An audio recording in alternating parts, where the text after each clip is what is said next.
ఇంగ్లాండ్తో జరిగిన చివరి వన్డేలో రోహిత్ శర్మ సాధించిన అద్భుత సెంచరీ తన రిటైర్మెంట్పై వస్తున్న పుకార్లకు బలమైన సమాధానమిచ్చింది.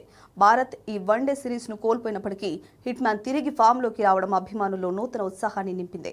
అయితే మ్యాచ్ ముగిసిన తర్వాత కూడా లండన్లోనే ఉండిపోయిన రోహిత్ ది ఓవల్ మైదానంలో జరుగుతున్న ది 100 మ్యాచ్ను వీక్షించడానికి వెళ్లాడు.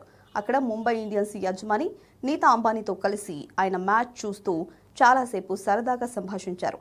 ప్రస్తుతం వీరిద్దరికి సంబంధించిన ఫోటోలు, వీడియోలు సోషల్ మీడియాలో విపరీతంగా వైరల్ అవుతున్నాయి. లండన్లో నీతా అంబానీ, రోహిత్ల మధ్య జరిగిన ఈ భేటీ ఐపీఎల్ వర్గాల్లో సరికొత్త ఊహాగానాలకు తెరలేపింది. గతంలో రోహిత్ నాయకత్వంలోనే ముంబై జట్టు 5 సార్లు ట్రోఫీని గెలుచుకుంది. ఆ తర్వాత హార్దిక్ పాండ్యాకు కెప్టెన్సీ బాధ్యతలు అప్పగించినప్పటికీ జట్టు ఆశించిన స్థాయిలో రాణించలేకపోయింది. దీంతో రాబోయే సీజన్ కోసం మళ్లీ కెప్టెన్ను మార్చే యోచనలో యాజమాన్యం ఉన్నట్లు సమాచారం. ఈ క్రమంలో మళ్లీ రోహిత్కే సారథ్యం ఇస్తారా లేదా జస్ప్రీత్ బుమ్రా, తిలక్ వర్మ వంటి వారిని రేసులోకి తెస్తారా అనేది ఆసక్తికరంగా మారింది. ఒకవేళ ఆఫర్ వస్తే రోహిత్ మళ్లీ బాధ్యతలు చేపడతాడా లేక యువ క్రికెటర్లకు మార్గం సుగమం చేస్తాడా అనేది వేచి చూడాలి.